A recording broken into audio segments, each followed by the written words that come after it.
Bien sûr, mais Je sais oui. pas, tu vois. Sur TikTok, pendant, il y avait une mode, genre Bart gère un cartel et tu sais, il y avait des slides comme ça. C'est ça. Ça a fait des. Mais même moi, j'étais le premier à liker, je trouvais ça complètement fou. J'adore ces mecs parce que je trouve que sur TikTok, malheureusement, il y a trop de contenu, je dirais, de merde. Bon, bah, salut tout le monde, on se retrouve pour l'épisode 2 de Web, voilà, tranquillement, en Exactement. full détente, c'est pas du tout la deuxième fois qu'on le tourne. Absolument pas. Comment ça, je sais pas faire la mise au point? Et puis comment ça, je sais pas me mettre derrière un micro. Enfin si, pour le coup, ça, je sais très bien le faire Ah apparemment. ouais, genre vraiment derrière l'image, ouais, genre comme ça. Mais mets-leur des images vite fait de comment je suis trop con, frère. Pour vous dire, hein, Je vais formater tout la, l'épisode, je suis comme ça, hein, tout l'épisode. Du coup, on a Ouais. dû retourner. je vais formater la carte déjà. Pas de... Non, en fait, il y a eu un déni. Il y a eu un déni, je fais ça n'a jamais existé, d'accord? C'est-à-dire que ma faute professionnelle, elle est effacée. C'est bon.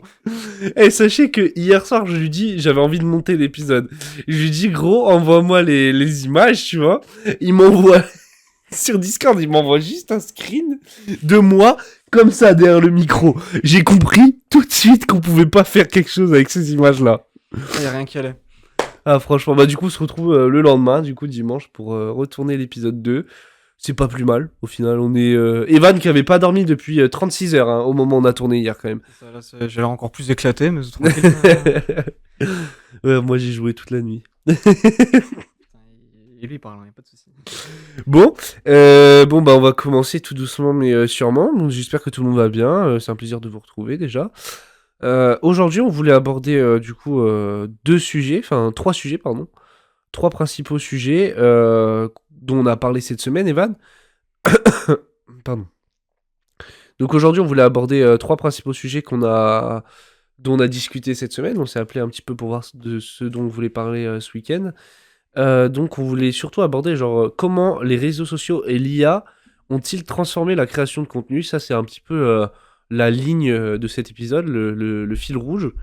Et donc Evan, ensuite tu vas nous parler de la révolution de l'IA, le cas Hollywood, qui est super intéressant pour le coup.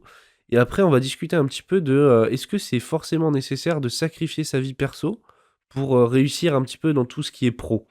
Voilà, c'est un petit débat annexe. Du coup, on va commencer. Du coup, comment les réseaux sociaux et l'IA ont-ils transformé la création de contenu? Toi, Evan, qui est dans le monde de l'audiovisuel tous les jours, en fait, qu'est-ce que tu as à dire là-dessus? Parce que c'est un peu ton domaine, en vrai. Ouais, alors la première partie de la question, en fait, elle est un peu trop vague et en fait, sur comment les réseaux sociaux ont transformé la création de contenu, en fait, c'est compliqué parce qu'avant les réseaux sociaux, il y avait pas de création de contenu tel qu'on le connaissait. Donc ça a évolué évidemment au fil du développement des réseaux et cetera. On a commencé à avoir, différents rythmes de vidéos. Les gens commençaient à savoir un peu faire du montage et cetera. Au début où tu avais des vidéos pas hyper travaillées, Très brut. c'est ça, soit c'était des mecs qui postaient leurs vidéos de vacances un peu nulles, ou alors c'était des gameplays sur des jeux vidéo qui étaient pas hyper travaillés, ou c'était juste le mec qui postait son gameplay et ça marchait parce que le mec avait un niveau, tu vois? Genre Diablo X9, par exemple. C'est ça, ou du Monsieur Levé 12 ou du Wartech, Ouais, tu vois? mais de ouf, Monsieur le V12, qu'est-ce que j'adorais à l'époque, putain. Pareil, et maintenant, t'as tout le monde qui sait un peu faire du montage.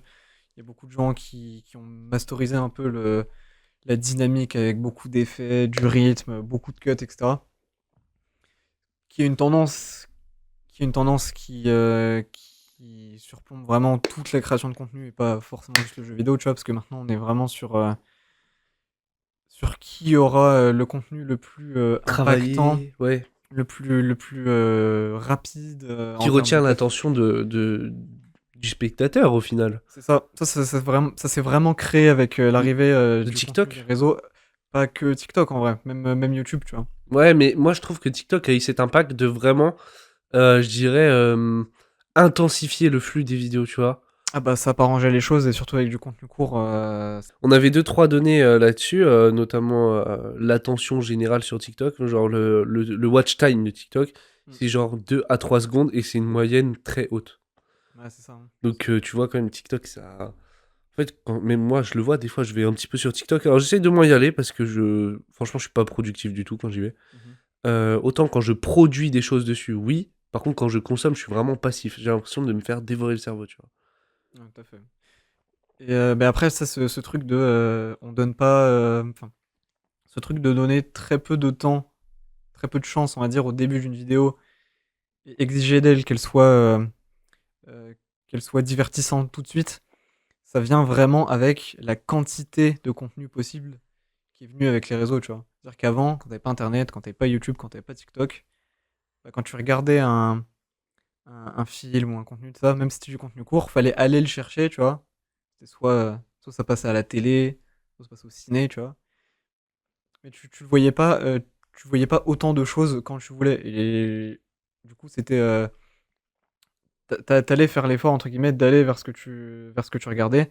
Donc ouais, en fait, t'avais pas autant de contenu disponible et du coup, tu étais très content de ce que t'avais entre guillemets, tu que ça à regarder et du coup, tu le regardais, toute ton attention était donnée.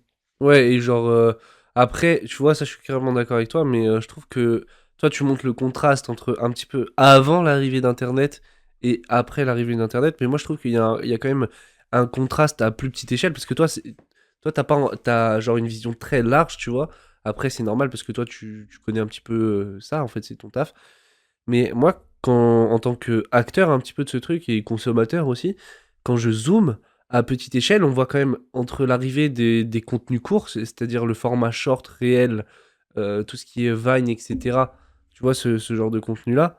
Sur Vine, il n'y avait pas le même contenu, c'était que des playbacks, etc. Mais il n'y avait pas genre de trucs comme là, il y a sur TikTok avec du montage, etc. Mais je trouve qu'il y a quand même un contraste de malade quand entre la production de vidéos, genre la façon dont elles sont produites maintenant, que ce soit sur YouTube, TikTok, tout ce que tu veux. En fait, ils sont arrivés avec ce format-là, et je trouve que ça a genre, c'est comme si ça avait accéléré les choses fois 10. Genre, tout va plus vite. Après, moi, alors, petit débat annexe, parce que là, on dérive un petit peu sur TikTok. Moi, je suis friand des mecs qui font des courts-métrages sur TikTok. Et attention, j'entends par là pas des contenus. Genre, des fois, il y a des mecs, ils vont filmer des trucs en 4K et tout. Et vu que maintenant, tu peux tourner ton téléphone, Mmh. j'adore ces mecs parce que je trouve que sur TikTok, malheureusement, il y a trop de contenu, je dirais, de merde, tu vois. Mmh. Et il y a beaucoup de contenu bien aussi, mais ils sont un peu noyés dans la masse. Et je trouve que ce format de contenu court, il a quand même son avantage. C'est que des fois, tu peux consommer des. Tu swipes et là, tu tombes sur un. Moi, la dernière fois, je suis tombé sur un court-métrage de 15 minutes et j'ai regardé en entier et c'était hyper bien fait. C'était des potes qui avaient fait un petit film et tout, mais génial, tu vois. Et genre, je suis friand de ce genre de choses. Je sais pas si toi, tu consommes un petit peu TikTok et genre, t'aimes bien. Genre, qu'est-ce que tu regardes sur TikTok, tu vois. Ça, c'est propre à chacun, mais moi, je te dis, généralement, quand je tombe sur un de ces contenus-là, je me pose devant. Genre, je suis pas du genre à swipe d'un coup. En fait, TikTok est pas optimisé, on va dire, pour, diffuser de la fiction, tu vois? Déjà par le fait que, Je vais te prouver le contraire. oui, non, mais d'accord. Mais tu vois, de base, c'est pas trop fait pour. Genre À la base, mais ça, c'est un avis que j'aime pas. Parce que, non, mais genre, c'est ce que je veux tu dire. dis que c'est pas fait pour, mais en mode, c'est juste, t'as une plateforme de diffusion, genre. C'est pas parce que le format à la base de ces plateformes-là, c'est playback moins moins, que faut faire playback moins moins et consommer playback moins moins, tu vois. C'est pas optimisé pour, de la fiction classique dans le sens où tu es en vertical et cetera. Ça va pas être le meilleur réseau pour mettre en avant, du court métrage, on va dire classique. Mais j'aime pas cet avis-là parce que c'est une vision Mais très classique. mais Vas-y. justement, on parle de l'évolution de la création de contenu. Là, on est sur De l'évolution. une nouvelle forme.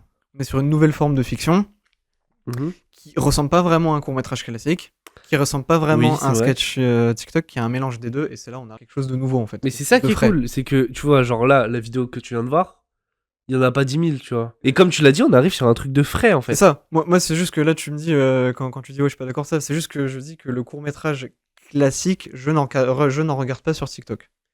Parce que Bah c'est pas leur oui, bien place. sûr, Parce que c'est pas leur place, mais c'est la plage pour ces nouveaux contenus. moi, tu sais bien que, bon, j'ai pas tous les termes techniques, j'appelle ça court métrage, je sais pas comment ça s'appelle, mais pour de vrai, hein. Et donc je dis court métrage, mais toi, t'as ce point de vue de non, c'est pas un court métrage parce que.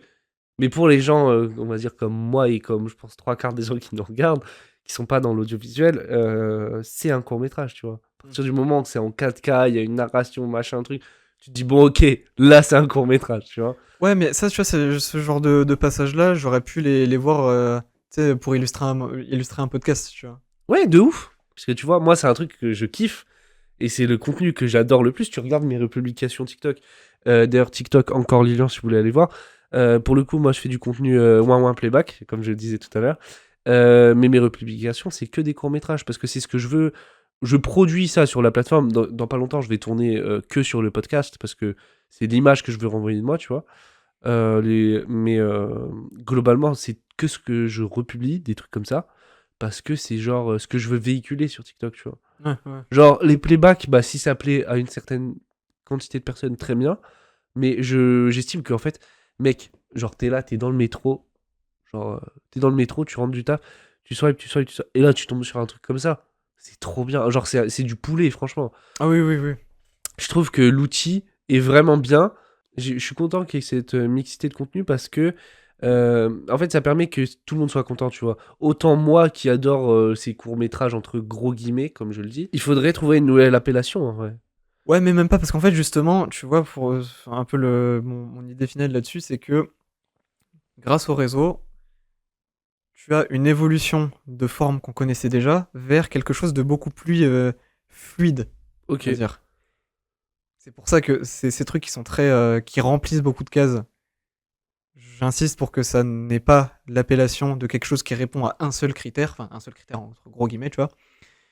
Et que justement, qu'on reconnaisse que c'est pas un court métrage, c'est un truc qui est plus que ça. Ok. Voilà, c'est ça le truc. Mais voilà, toujours est-il que je trouvais ça hyper intéressant d'en parler avec toi parce que t'as cet œil un peu plus avisé que moi, tu vois.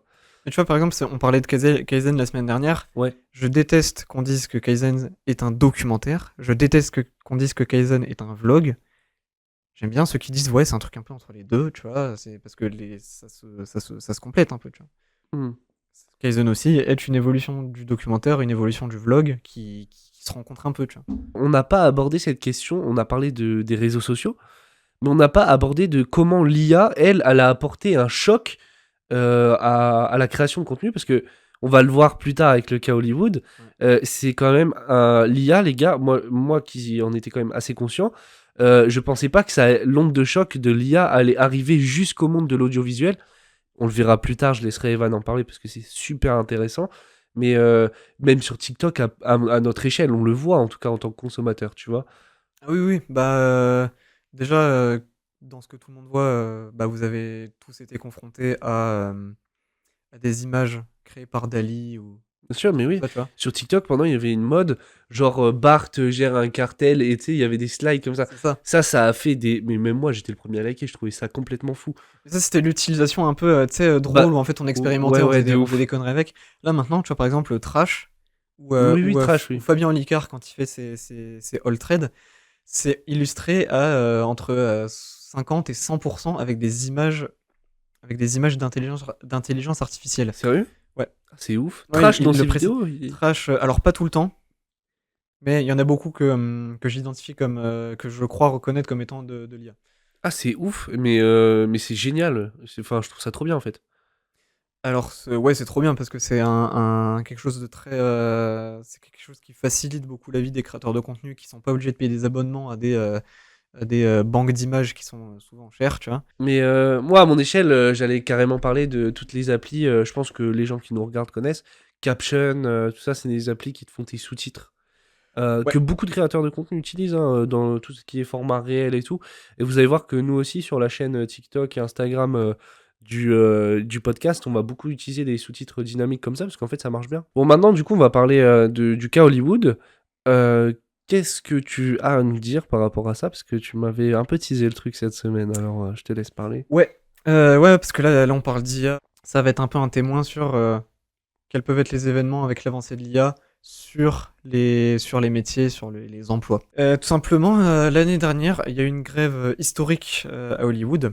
Donc on a 3 personnages qui sont d'un côté les gentils, en gros. La SAG-AFTRA et la WGA, donc la WGA qui est le syndicat des scénaristes et la SAG-AFTRA qui est le syndicat des acteurs, actrices, contre la MPTP qui est le syndicat des gros studios, donc Warner, Netflix, Disney. Et tout simplement, bon, il y avait déjà pas mal d'histoires enfin, il y avait déjà pas mal de tensions liées, on va dire, à tout ce qui était paye, couverture santé, sociale, etc. parce que on a évidemment la MPTP, c'est des gros studios, donc c'est tout ce qui se fait de plus capitaliste possible. Par exemple, tu vois, les acteurs ou les scénaristes ne payaient pas de royalties qu'une série devenait Viral. hyper populaire, ça. Ouais, ouais. L'audience augmentait, mais eux derrière, leur paye augmentait pas. Tu vois. Mm. Ils n'avaient pas de retour sur leur travail. Ils avaient que leur paye de base et pas plus. Et ensuite, le truc important, c'est qu'ensuite, l'IA est arrivée, évidemment. Et forcément, les studios, pour éviter d'employer des gens et être toujours plus efficaces, ont commencé à utiliser l'IA pour écrire des scénarios et pour utiliser le visage d'acteurs ou des gens pour les utiliser. Généralement, c'est sur les foules de figurants. Comme ça, bah, tu payes pas tes acteurs, tu payes pas tes figurants. Et du coup, bah, les comédiens et les scénaristes sont montés un peu au créneau, on va dire, à partir de mai 2023. Et s'en est suivi 6 mois de grève pour conclure des nouveaux accords liés, entre autres, à l'IA et à leur situation. Et donc vraiment, tu peux faire une série sur tout ça. C'est-à-dire que... Mais donc 6 mois plus tard, on a eu des accords qui sont tombés, qui sont plutôt en faveur des comédiens et des scénaristes. Donc revalorisation de leur salaire, ils ont une meilleure situation, etc. Mais ce qui nous intéresse, c'est vraiment les clauses qu'il y a par rapport à l'IA. Tout simplement, ce qui concerne les scénaristes, les studios n'ont pas le droit d'utiliser un scénario d'IA comme matériel source. Qu'est-ce que C'est ça le veut mot dire, précis. matériel source Matériel source, ça pour veut les dire gens qui nous que écoutent? tu ne peux pas, on va dire, créer un scénario à partir de l'IA et ensuite le donner à corriger à des scénaristes. C'est-à-dire que le matériau de base doit venir d'un artiste, écrivain, scénariste. Aussi, il y a un nombre minimum de personnes qui doivent être employées et présentes dans les writers' room. Donc, quand tu t'écris une série ou un film, tu as plusieurs gens à l'écriture, ils sont dans une pièce ou sur une table, ils font OK, on va faire ça, ça, ça. Donc, tu as un nombre minimum de gens. Et pour les comédiens, comédiennes, les productions peuvent utiliser le visage de quelqu'un numériquement avec de l'IA pour des plans, mais déjà ils doivent être prévenus et ils doivent toucher des sous à chaque utilisation de leur image de cette manière. Donc voilà, c'est vraiment les grandes lignes de l'événement. On s'en sort favorablement du côté des artistes, du milieu. Mais voilà, c'est un événement qui est vraiment un témoin de comment peut évoluer les différents domaines du travail de la profession au fur et à mesure que l'IA va évoluer. Et ça veut aussi dire que quelque part, si on se bat un peu pour nos droits et qu'il y ait de l'encadrement autour de cette technologie, on y arrivera. Bah ouais, comme On peut avoir quoi, gain au de cause. final, en 6 mois, c'était réglé cette affaire. Mais après, c'est Alors, toujours le problème du système capitaliste. Bon, moi j'adore ce système, mais c'est toujours le problème de ce système capitaliste qui veut réduire ses coûts à tout prix. Donc en fait, moi je comprends en tant que patron, si je peux remplacer des salariés par des prompts chat GPT, je le fais direct, en fait. ouais, sauf que là, bon, déjà, Non, mais c'est vrai, quoi, en vrai. si on veut aller sur ce terrain-là, en fait, t'as vraiment un gap de qualité qui est énorme. C'est-à-dire que quand ton scénario est écrit vraiment à 100% par de l'IA, Ça se voit direct, je pense. et même C'est si très bateau, non? c'est ça, et même si tu le corriges, t'auras jamais un film ou une série de fou, tu vois. Et si tu utilises le visage des comédiens, il y aura toujours ce petit truc de ça se voit que c'est pas hyper réel, tu sais, un peu Uncanny Valley. On dit, Cote à combien on fait un épisode de web 100% écrit par de l'IA? Sachant que les gars, nous, on n'écrit pas, on écrit juste les thèmes qu'on veut aborder et après, juste on discute. Cote à combien? Franchement, franchement, on peut le faire, tu vois. on peut le faire juste pour le fun. Un de ces quatre, quand ce sera bien lancé, on dira, bah, vous vous rappelez quand on a dit ça en 2024, genre, ça se trouve en 2025, on le fera, tu vois. Mais tu vois, ça sera comme le Mais ça nom. se voit, ça va être faux, en fait, genre. Bah oui, parce qu'en fait, quand tu dis faire un épisode 100% avec de l'IA, Bah, c'est-à-dire c'est mimer les interactions humaines et tout. Enfin, c'est très bizarre. non, mais c'est-à-dire que tu veux que l'IA écrive nos dialogues? Oui, oui, oui, ce serait génial. Parce que ça peut se faire, tu vois. Ouais, mais ce serait très nul. Mais ce sera extrêmement nul, mais après, on peut le faire Il y aura rien de pour naturel. illustrer, tu Ouais, non, mais on peut le faire. On peut même le faire tout de suite. vois. Alors, peut-être pas tout Écris-nous de suite. 5 lignes. Et juste, Écris-nous on parle cinq 5. Mais je te jure que si on fait un échange full écrit avec de l'IA, ce sera très En fait, bien. en fait, elle va te faire des trucs très formels et que t'as un peu entendu partout. Genre, c'est téléphoné, quoi. C'est ça. Et elle va te dire des choses très bien, mais en fait, elle va pas te dire des choses qui ont beaucoup de fond, tu vois. Si tu parles beaucoup, mais au final, tu dis pas grand-chose, quoi. C'est ça, elle te fait un peu comme quand tu utilises des formules de fin de mail ou de fin de lettre de motivation qui sont les mêmes à chaque fois. Et en fait, tu mets ça parce qu'il faut les mettre, mais en fait, tu t'en bats les couilles. Non, mais franchement, c'est un très bonne illustration. Le cas Hollywood, franchement, ça marche très bien. Et en plus, en fait, on voit que, genre, si c'est pas encadré, il y aura des dérives, tu vois. Ouais, c'est ça. Et puis en plus, là, on a vraiment le cas où c'est vraiment En plus, c'est quand même une grosse industrie, genre c'est des grosses maisons, c'est pas... C'est une industrie énorme et du coup, ça nous montre ce que ça peut donner à la plus grande échelle possible, tu vois? Et en plus de ça, c'est vraiment les entreprises les plus, capitalistes possibles contre, on va dire, des gens, on va dire précaires, tu vois? Du coup, troisième et dernier thème, entre guillemets, de cet épisode, question sur laquelle on va un petit peu débattre, échanger, donc il n'y a pas forcément de bonnes réponses ou de mauvaises réponses ou de faits factuels, tu vois, c'est vraiment notre avis à nous. Euh, Selon toi, oui, selon toi, est-il nécessaire de sacrifier une vie perso pour réussir dans la vie pro? Pour moi, je te le dis d'office, oui, cash. Mais ça dépend. Je vais nuancer mon propos.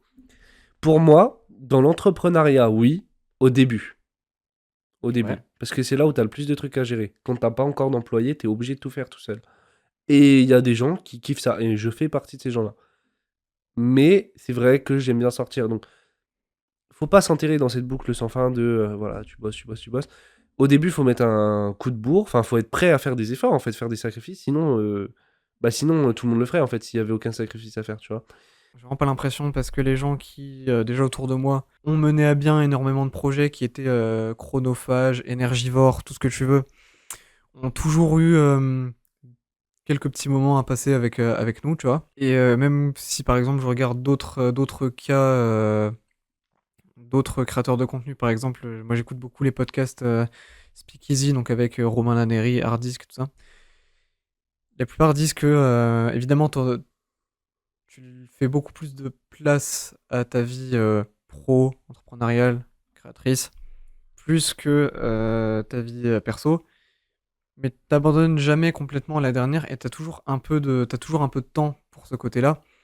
Après, je trouve que c'est vraiment une histoire de gestion de tes disponibilités, de ton emploi du temps. Évidemment qu'il y a des périodes où vraiment il va falloir que tu crunches et où le reste n'est pas trop possible, tu vois. Comme tu disais, surtout au début. Après, il y en a qui ont un peu fusionné leur vie pro et leur vie perso, c'est-à-dire que, entre guillemets, leurs amis proches, c'est leurs collègues proches, Ouais. ou alors leur passion, toute leur passion sans leur travail, tu vois. Après, en termes, on va dire, perso, social, c'est juste une histoire de gestion d'agenda, gestion de temps, tu vois. Ouais, après, c'est à toi de t'organiser correctement, en vrai. Après, comme on l'a dit, il y a des coups de bourre, entre guillemets, où t'as pas le choix, tu vois. Genre, quand tu Ouais, lances un business, moi je le sais parce que ça m'est arrivé, mais quand tu lances un truc, au début, t'es obligé, genre, d'y mettre du temps, mais genre beaucoup, tu vois. Parce que c'est chronophage de fou. Mais une fois que c'est lancé, normalement, tout roule. Alors, t'es obligé de t'en occuper un petit peu. Genre, je dirais, enfin, quotidiennement, ça dépend quel business t'as, tu vois. Mais genre, oui, après, une fois que t'as tout mis en place et que le système roule, que le modèle économique marche bien, à partir de ce moment-là, tu peux te mettre déjà un peu plus en retrait de ce truc-là et donc de te contenter juste des tâches, je dirais, principales d'un directeur ou oui, bah, d'un directeur. Euh, et du coup, normalement, si ça a bien marché, t'as pu te déléguer à des employés, tu vois. Genre, ça a pris de l'ampleur. ouais, c'est ça. Je parle à partir du moment où tu as des employés, je pense que tu peux commencer à te mettre un petit peu en retrait, tu vois. Mais après, comme tu dis, il y en a qui font de leur passion un métier. Et je trouve ça honnêtement, c'est super bien. Parce que du coup, c'est trop bien en fait, le travail, tu vois. Genre par exemple, je pense notamment à Angel, pardon, qui a créé Tourismo. Je sais pas si tu connais Tourismo. Absolument pas. C'est en gros une société qui te permet de prendre un abonnement par mois et de louer des voitures. Ouais. Mais genre des vraies voitures. C'est pas n'importe quelle voiture, c'est des voitures récentes. Genre Ouais, à genre partir de une. 2 000 € par mois, genre t'as un Porsche. Il y a plusieurs catégories. La catégorie 1, c'est pas forcément ma préférée, mais en gros, t'as des Porsche Cayenne, enfin des trucs vraiment cool, tu vois. Euh, des M2, des M3, enfin vraiment des belles voitures, tu vois. Et lui, lui, franchement, je pense pas qu'il décroche 100% de son truc, mais d'un côté, il kiffe ça, les bagnoles, en fait. Ouais. Donc, je vois pas l'inconvénient. Après, voilà, je pense que c'est très propre à la personne, comme tu l'as dit, tu vois. Genre, ça va grave dépendre de ce que tu fais, dans quel secteur d'activité tu t'inscris, comment toi t'es en tant que personne. Après, je considère quand même, attention, j'ai quand même un avis un petit peu tranché là-dessus. je considère quand même que si tu fais que sortir, ne t'attends pas à réussir, genre. Ah non, non, non, non, évidemment que non. Tu vois ce que je veux dire? Ouais. Genre les gens qui vont en boîte tous les week-ends, bah non, désolé, en tant qu'entrepreneur, je pense pas que tu vas réussir, frère. Non, non, non, Enfin, à non, moins quand que t'as ce des, soit quand un des temps projets à dédié, travailler. tu vois, mais c'est pas un mode de vie, ça, en tout Oui, cas. c'est ça. Si t'es quelqu'un qui sort beaucoup, admettons, imaginons, bon, je crois que personne ne fait ça, mais imaginons que tu sors 7 soirs par semaine et que d'un coup tu vas entreprendre quelque chose, tu te dis, ok, on fait un truc, c'est que je vais, en fonction de ce que demande ton projet, je vais dire, ok, et bah, je vais plus que sortir un soir par semaine ou 2 soirs par semaine, tu vois, si t'es un peu plus libre. Mais voilà, c'est une histoire de gestion. Et après, ça dépend de ta vision des choses et de aussi combien tu veux investir de ton temps et de ton énergie. Je prends l'exemple, je me permets. Les youtubeurs, Amixem et le crew, genre, ils déconnectent vraiment jamais, tu vois. Et genre, là, du coup, ils parlaient dans leur dernière vidéo, que je vous invite à aller voir, bien sûr, construire une maison sur pilotis, franchement, c'est super sympa. Et à la fin, ils font un podcast. Donc, j'ai trouvé ça hyper cool. Du coup, je me suis posé, j'ai écouté. Et genre, ils parlent de leurs vacances et tout, comment ils ont réussi à un petit peu décrocher à leur manière. Et donc, il y a Yvan. Donc, il explique qu'en gros, il est parti en vacances en full backpacking, tu vois.